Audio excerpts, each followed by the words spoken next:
having Stroman. Stroman comes in and he's like, I'm not a bullpen guy. He's like, and Booney said it best. He's like, this stuff always plays itself out. It really does, dude. It really does.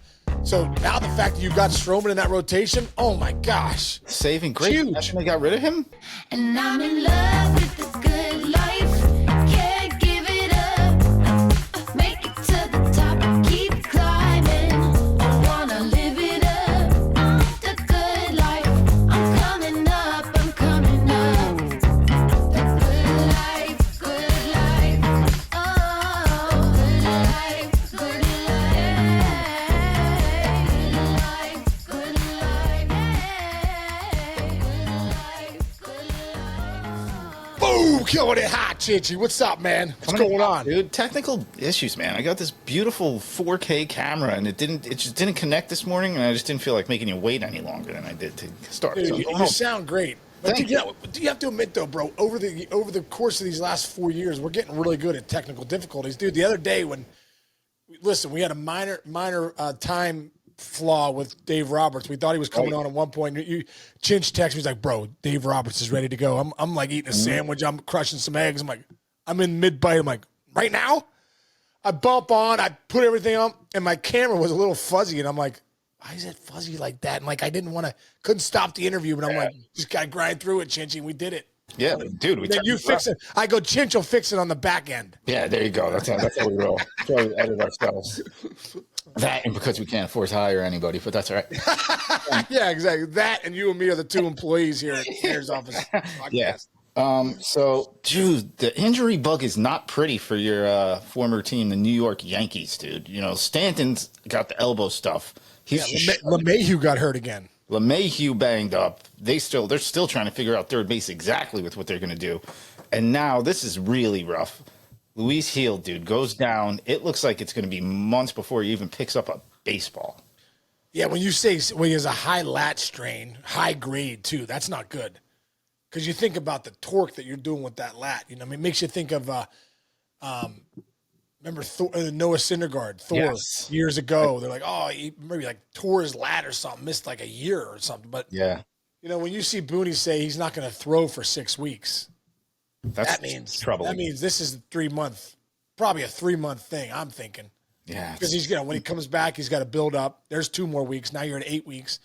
Then you probably got to go into rehab, 2 or 3 starts in rehab because you've missed spring training basically. Yeah, it's 3 months here for Gil. That's definitely a big blow for the Yankees, but I think that's why signing Max Fried, and that's why having Stroman. Stroman comes in and he's like, I'm not a bullpen guy. He's like, and Booney said it best. He's like, this stuff always plays itself out. It really does, dude. It really does.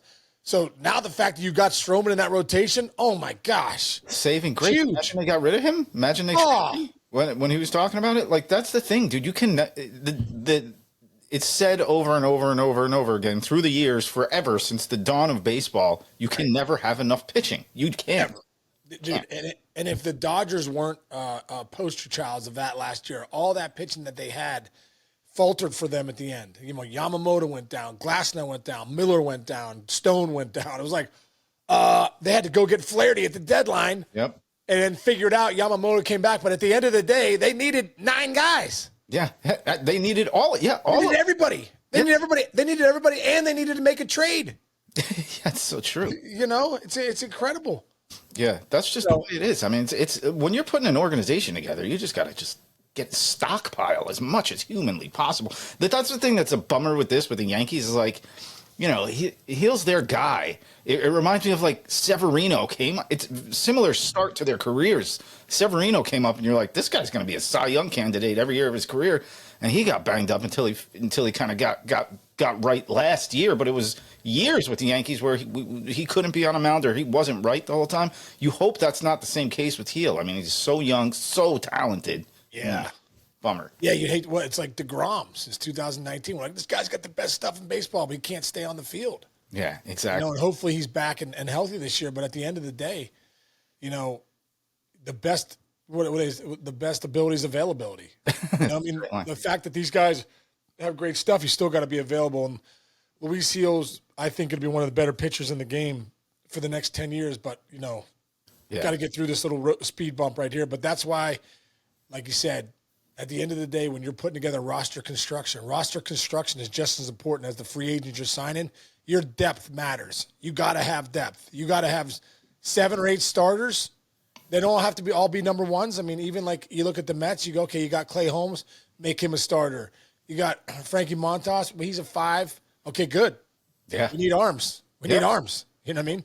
That's what it is. So, I mean, I'm sure there's some guys on their couches right now still sitting and waiting. And if you don't have a team right now, you're probably still going to wind up on a team in the next month or two, just the way it plays out with the injuries. There's no doubt. Real quick, Yankees, no Stanton to start, which is a bummer. But generally speaking, are you comfortable? You're happy with the lineup and what they put together for that? I'm really happy, dude. I think Clay Bellinger and Goldschmidt coming in. I mean, you know, like I said, I think Goldie had an incredible September. There's a lot left in the tank there. The bat speed still is there. The exit velo, all those StatCast metrics that, you know, people love. Well, it does show that you're aging well. So I think he had a year last year where you just can't. I've been there before. You just can't figure it out. Everything you try, everything you've done in the past. That's why this is the craziest game in the world, Chinch. You could have a monster year. I've had a monster year before and come at the next year and go, how did I do that? Like, I don't feel anything like that guy last year. Like, what is going on? Paul Goldschmidt was the MVP in 2022, dude. 2 years ago. Yep. You know, 3 years ago. He was the MVP of the National League. Not that far removed. Last year, for 5 months, he couldn't figure it out. And it's crazy. It's just baseball. It's timing. It's confidence. It's crazy. So I really think Paul Goldschmidt's going to have a bounce back year.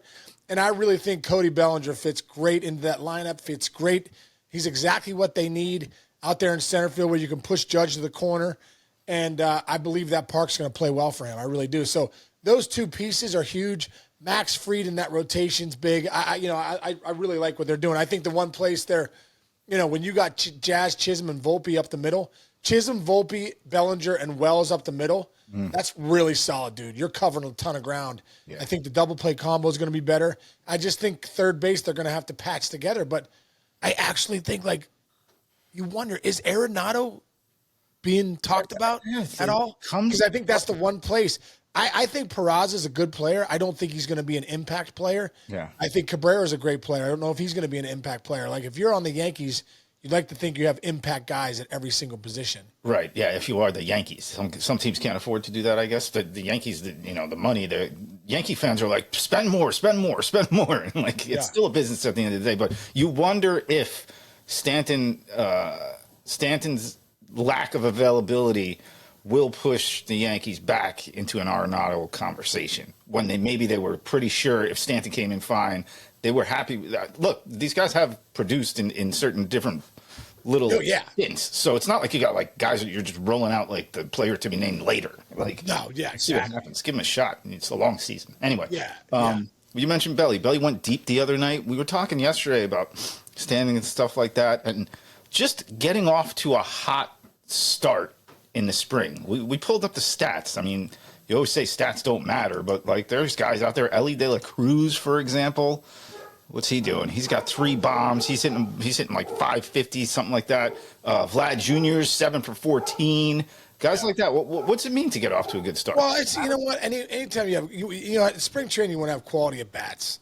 I must admit, I was one of the worst spring training hitters. I don't know if you can pull up my spring training stats, but I sucked. Oh, really? Yeah, dude. And I didn't mind it.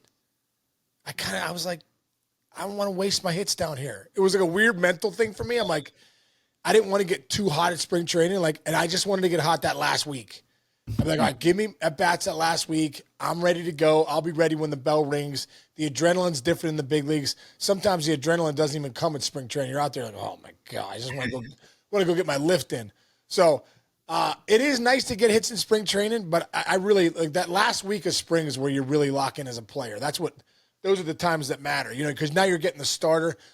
So much, Chinch, during spring training, why it can be tough is because you're facing the starter, then you're facing a reliever, then you're facing a minor leaguer, then you're like, you get no game plan against, you're not facing the guy twice.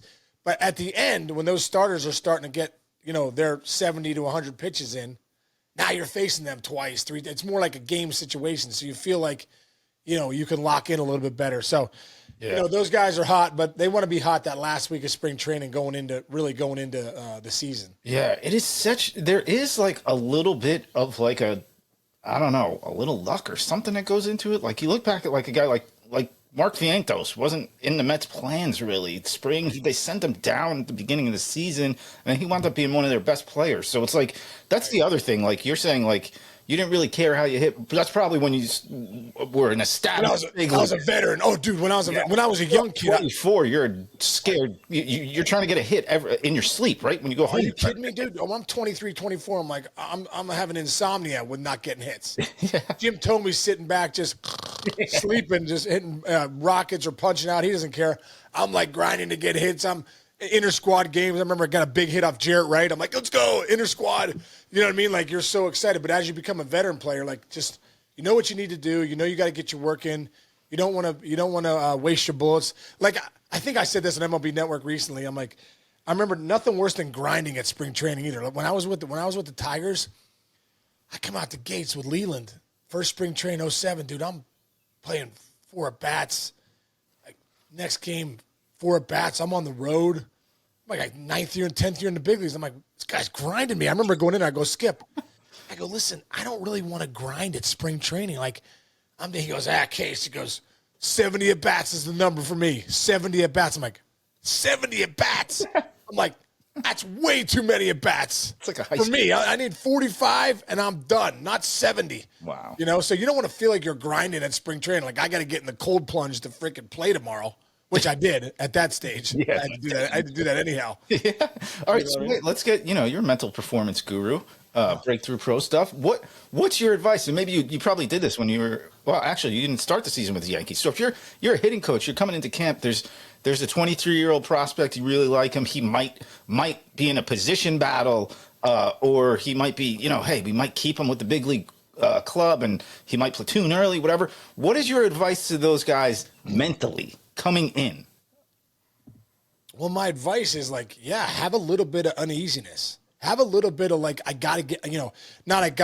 have a little bit of, your role's different than the veteran guy. Because we haven't seen you. We don't know you. We don't know who you are. You need to show us something that either you break camp with us or you've made an impression with us that when we need to go get you during the season, we can go get you. Right? So, I would say to those guys, hey, make sure that you're hustling on and off the field. Make sure when you hit a ball that you're running down to first base. You do not give us any reason for any red flags if you're a young player, right? And then I would also say, but relax and play your game.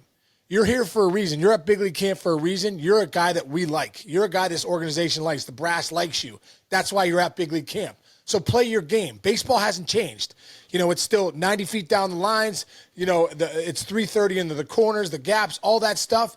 That guy 60 feet 6 inches away has to throw it over a 17 by 8 foot plate, 8-inch plate. Let's not get crazy with you got to be somebody you're not. Be exactly who you are, but give us no reason to say, I don't like the way that guy hustles. It takes no talent to hustle. For everyone out there, it takes no talent to hustle. So if I'm a scout or I'm brass and I'm watching you play and you go 0 for 3, I'm watching to see how you're running down the line. I'm watching to see your reaction in the dugout. I'm watching to see what kind of teammate you are. I'm watching to see how you play defense. Are you bringing your offense to your defense out there? Now you make another error. You got out. Now all of a sudden you boot a ball because you're pissed off. At the end of the day, that shows up. So for a young player, I'd say do not give anyone a reason other than what your play is on the field to show us who you are. Yeah, I love that. That's great. I remember Joe Girardi when we worked with him. I asked him about catchers. Think about when you're a catcher, you got to go on those backfields and catch bullpens, and you're just constantly. All they want to do is get the pitchers ready, and these catchers are just grinding. And he's like, I always just watched how the catchers handled that 6 times the amount of the workload that all the other players had on the team. It's pretty interesting. Oh yeah, dude. Man, those catchers are always working, and they're going, here. You're right. Dude, there's so much work at spring training on the backfields that fans don't see, but that's a lot of guys nowadays. I saw Michael King, pitcher for the Padres, talking about the other day. Hey, let me get my first couple starts on the backfields. No pressure. I'm working on some things. I want to get some. If I'm facing Machado or you're facing Tatis and these guys, hey, what'd you see? Hey, that 2-2 slider. Why'd you lay off that? Was there not enough spin on it? Did it not break it late enough? What about the release? Did you? How about the deception on my delivery? You can have those conversations. when you're in spring training early, I think those are more important to guys nowadays. Sometimes you're doing that. Your first 2 starts are in the game. You're not going up to, another team's player and going, hey, what'd you see? Right. What'd you like? Right. Why'd you lay off that pitch? Hey, that changeup, how was the shape of that changeup coming out of my hand? Was the 2-seamer running? Dude, if you're able to talk to your teammates early on, especially guys that are premier players like Machado and Tatis and Bogarts and those guys, and get some information, that's gold. That's a great point. Yeah. So I think that's an adjustment guys are making, Chinch. You're seeing more stuff done on the backfields to get the information they need. Yeah, you know what I would say also about the backfield stuff too is we live in a different media now. Like here's my video camera. It's not like the guys are bringing that. So like, if you want to work on something, whatever, and you don't want to deal with like, oh hey, we saw you throwing and somebody's got a gun. Oh, you only hit 88 today, and it's like, hold on, I'm Justin Verlander. I'm going to be throwing 97 in a few weeks, and I'm going to be in the Hall of Fame. Like, right. I don't want to deal with talking to you saying, no, I was just working on my grip today. I wasn't throwing as hard as I can. Like, so true. Yeah. So true. I like Paul Skeens the other day. Right. He's working on a couple pitches. He gave up hits. He's like, I'm working. I'm testing out the waters. See how these Give me a break. pitches are working. Which, Paul, I also believe that your pitches right now are so incredible. Let's not try and reinvent the wheel, throwing a 5th or 6th pitch and let up a 3-run bomb because you're in the season. Right. Like just throw that splinker. That thing is devastating. It is nasty. Oh my goodness, it is so nasty. All right, great. What do you got going on today? What do you got the good? Dude, I'm going to see Jake. Jake's playing today. They're playing. Yeah, they got a 3:00 game against Mercyhurst, so I'm driving up there. Gonna bounce off here, and then I'm driving up there to see the game, man. Lovely. All right, get after it. Go deep. Yeah, I told Jake I need a barrel party. Barrel party. Love it. Just tell the guys not the celebrations. Relax. Don't jump too high. I know. Stay on the field. Yeah. Don't be doing this stuff. Yeah, did I say that? I get No one listens. Dude, no one listens to Dad. No. I'm Dad. They're like, whatever.